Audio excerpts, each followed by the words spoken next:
Le SDIS des Côtes-d'Armor a accueilli ce lundi 8 nouveaux sapeurs-pompiers professionnels au grade de caporal. Ces agents titulaires du concours et par ailleurs sapeurs-pompiers volontaires vont recevoir durant 2 mois la formation nécessaire pour occuper l'emploi opérationnel d'équipiers de sapeurs-pompiers professionnels.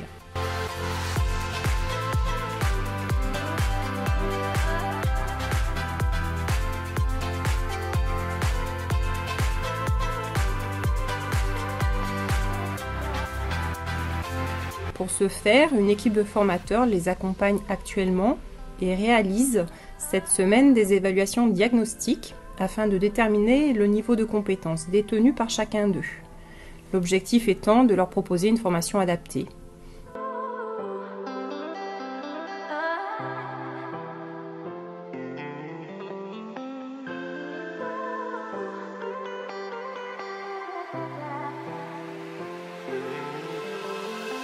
Dès la semaine prochaine, ils seront amenés à travailler les différents blocs de compétences qui leur manquent afin d'être autonomes dans leurs futures activités professionnelles. Parmi les compétences attendues, nous retrouvons par exemple la réalisation d'un sauvetage, l'extinction d'un incendie, la mise en œuvre des actions face à un secours d'urgence aux personnes ou dans le cadre d'un secours routier, mais aussi des compétences plus transversales comme l'implication dans son emploi, l'action au sein d'un collectif ou la préservation de son capital santé tout au long de sa carrière.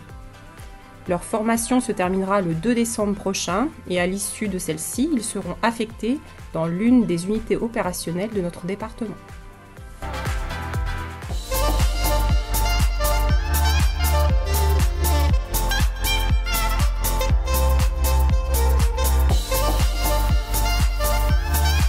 À l'issue de la première semaine de formation, les équipiers de sapeurs-pompiers ont poursuivi leur cursus d'apprentissage et de développement de leurs compétences. Au programme, immersion dans un exercice dimensionnant, simulant un accident entre un train et un poids lourd sur un passage à niveau, et la prise en compte des compétences transversales qui sont communes à l'ensemble des actions opérationnelles.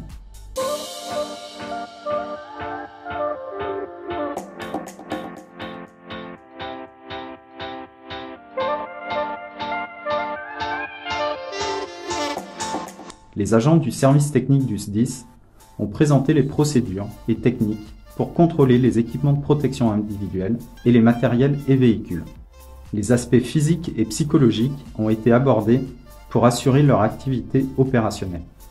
Les stagiaires ont bénéficié de l'apport du conseiller technique départemental des activités physiques pour qu'ils adoptent les bonnes pratiques sportives pour préserver leur santé tout au long de leur carrière.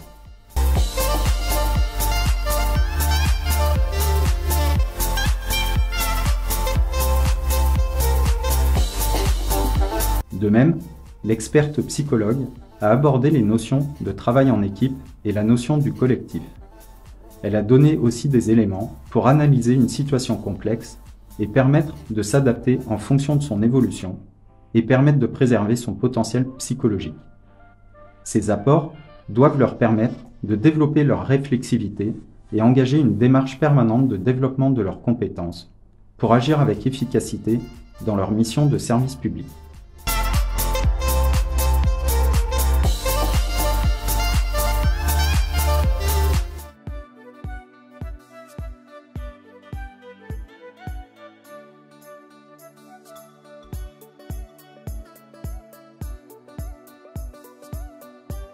Donc cette semaine on est sur le secteur de Paimpol pour une formation SWAP basée sur la semaine. Aujourd'hui on est sur la forêt de Penouat ce matin pour une course d'orientation basée également sur du SWAP avec à chaque balise des questions basées sur le SWAP. Donc ils sont partis en binôme, on a 4 binômes qui sont engagés sur la forêt de Penouat avec différentes balises à retrouver.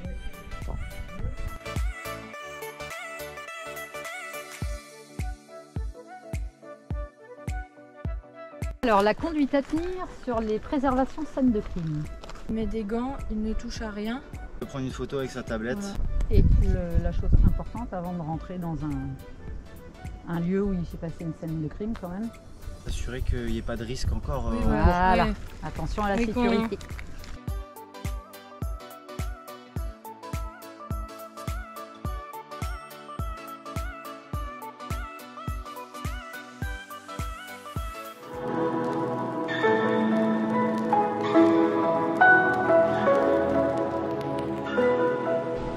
On accueille la FI-SPP sur le plateau technique incendie du SDIS 22 sur 3 jours afin qu'ils puissent appréhender toute la compréhension du système feu. Donc la première journée est dédiée à des TP. Donc on reproduit un feu dans des boîtes en bois pour qu'ils puissent voir tous les développements de phase incendie. Le deuxième jour, on les fait passer dans un caisson type conteneur de 40 pieds, ce qu'on appelle un caisson flashover. En plus, un autre caisson de 10 pieds type TDL pour qu'ils voient l'eau sur un feu pleinement développé. Et enfin, le troisième jour, on cumule ces deux phases pour en faire qu'une seule, toujours sur le caisson type flashover.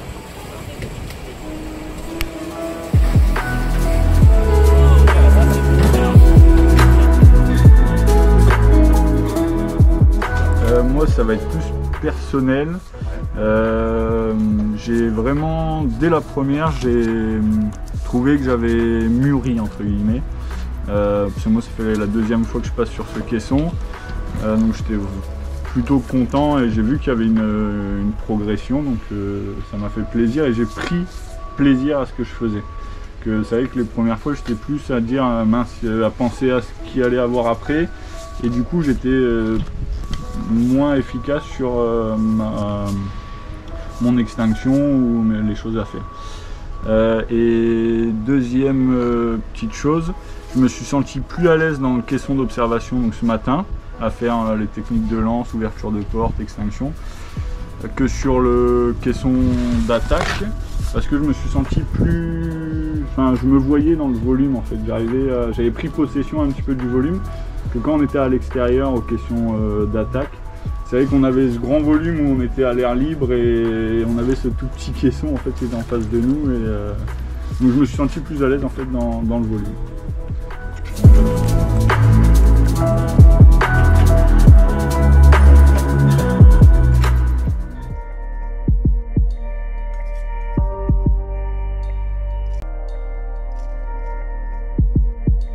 Donc je vous présente le parcours AERI qui a été réalisé par le personnel et mis en œuvre janvier 2022.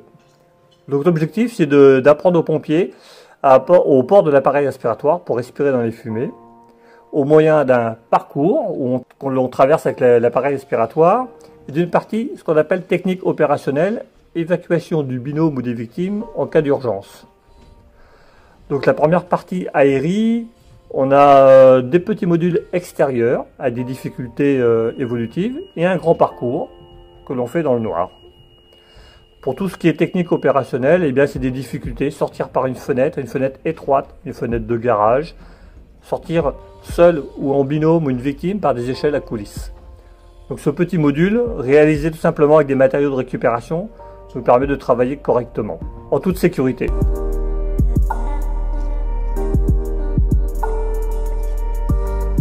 Beaucoup d'éléments très techniques dans le parcours, des endroits vraiment très exigus où je pense que les plus gros ils ont dû enlever les aéries pour passer. Je sais pas, Nolwenn. Voilà, après on était en trinôme nous. Le tout c'est aussi de bien parler, se poser entre chaque respiration pour se faire comprendre. Et essayer d'expliquer au mieux le détail de l'atelier qu'on vient de passer pour pouvoir faire passer le mieux possible les autres dans l'atelier suivant. C'est vrai, s'attendre c'est important pour qu'on puisse progresser tous ensemble. C'était bien. C'est assez dur par endroits mais il faut prendre le temps et ça se fait bien. Le parcours il est long, avec pas mal de cheminements en haut, en bas, et assez restreint quand même dans l'espace. Donc techniquement il est bien. Moi j'ai fini sans air, perso, mais on est sortis tous les deux donc Donc c'est le plus important.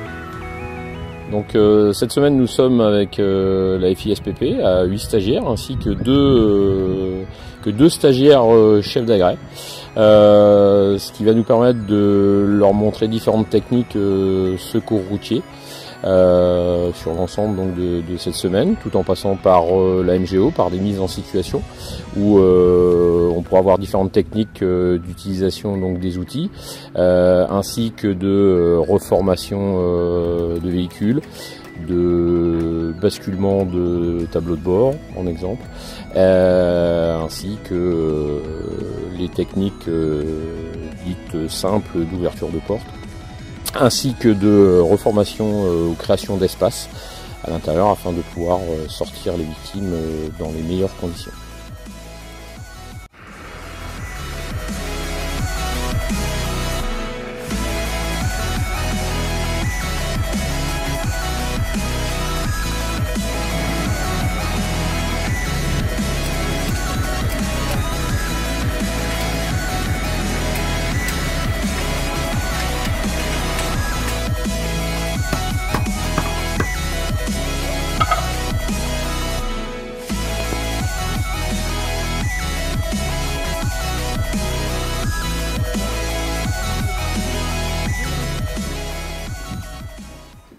Cette semaine, c'était la semaine secours routier. On a pu avoir différents apports théoriques et pratiques, ce qui nous a permis derrière d'avoir différentes mises en situation avec plusieurs victimes à extraire. On a pu travailler les différentes techniques de désincarcération qu'on a pu voir durant la semaine, et c'était une très très belle semaine avec tous les collègues de l'AFI. J'ai appris beaucoup de choses, aussi bien pratiques que théoriques, et c'était une semaine très constructive. J'ai été mis en difficulté avec les nouvelles techniques qu'on ne maîtrisait pas avant la formation, et cette formation nous a permis de maîtriser les nouvelles techniques qu'on pourra mettre en œuvre sur les interventions prochainement.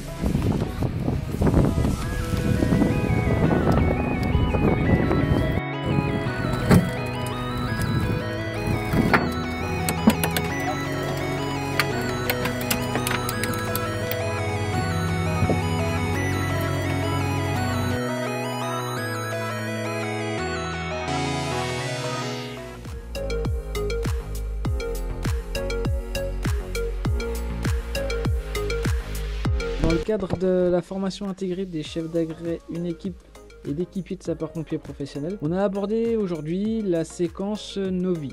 Donc cette séquence, ça a pour objectif de permettre aux équipiers de s'intégrer dans un dispositif de grande ampleur avec de nombreuses victimes, de comprendre les attendus de leur rôle et de permettre aux chefs d'agrès de prendre en compte ce type d'intervention et de coordonner les actions des équipiers et leurs actions entre eux lorsqu'ils sont plusieurs sur ce même type d'intervention.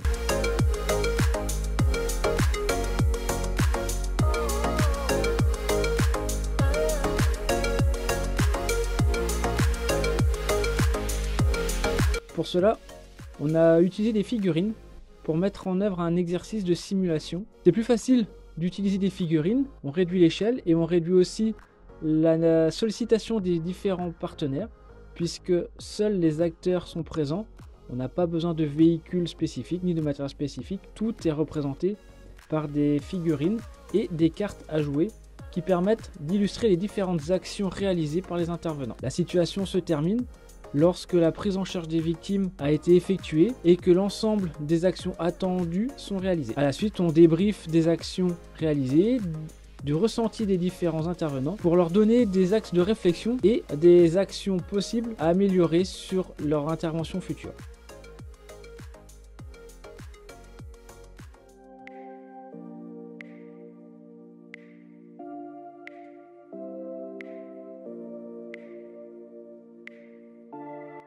Donc là, l'idée des 2 jours passés cette semaine, c'était l'aguerrissement au port de l'appareil respiratoire isolant Donc on a commencé par la réalisation de 3 groupes le jeudi. Un groupe avec le sergent Dimitri Kérovnes basé sur le retournement sur échelle, ainsi que l'utilisation de la Rhino EVAC.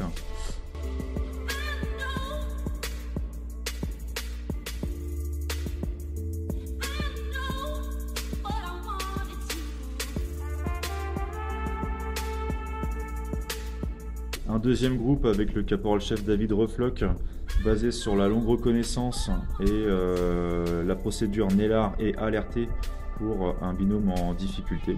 Et du coup derrière le sauvetage de celui-ci avec sa prise en compte, une remontée d'informations au contrôleur de point d'accès, afin qu'il soit informé de la situation et qu'il puisse envoyer un binôme de sécurité. Je me trouve au fond du couloir de la reconnaissance initiale. Avons trouvé une victime. Mon chef d'équipe est également victime d'un malaise. Je demande binôme de sécurité pour évacuation des 2 victimes.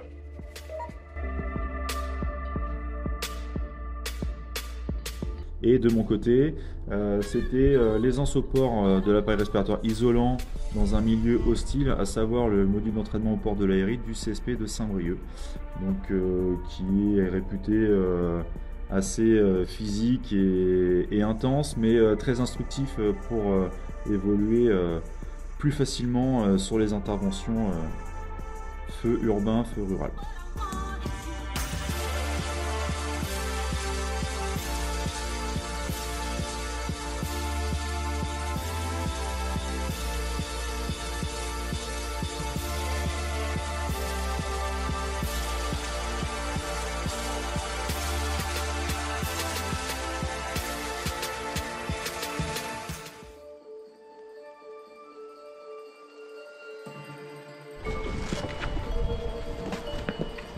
Vous trouvez vos points d'amarrage, le point fixe c'est le fourgon qui est sécurisé. C'est parti. On va mettre...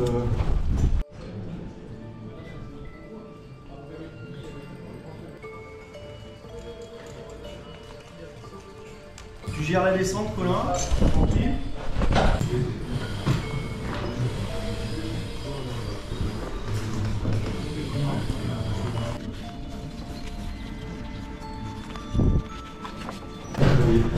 Ok, à mes ordres, donc à bras, ferme, on tire. Ferme. Pourquoi celle-ci était différente de la première? Celle-là c'était une expiration. Ouais. Est-ce que vous avez compris la différence dans quel cas? Ouais.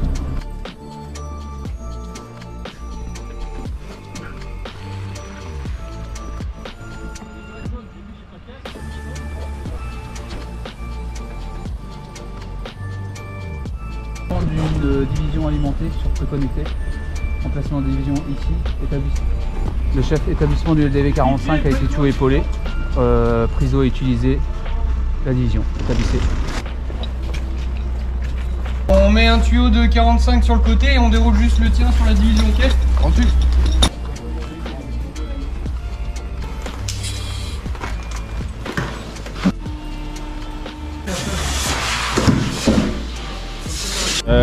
Ici la consigne c'était de partir pour feu de cuisine avec une propagation du coup sur le derrière, présence de bouteilles de gaz pour voir la conduite à tenir face une feu sur bouteille de gaz soumis à la chaleur. Transmettez. Avant l'incandescent dans un foyer et pas celui-ci. Il était revenu, il manquerait une personne, sa femme, elle serait sûrement à l'étage. Donc faut monter, tu vas aller tout droit direct, d'accord? Ouais. Tu montes l'escalier et il y a 2 chambres. Je sais pas dans quelle chambre elle est. Ok, reçu. Okay. Ça marche. Quelqu'un fait où? Serre pas trop non plus. On prend, pardon.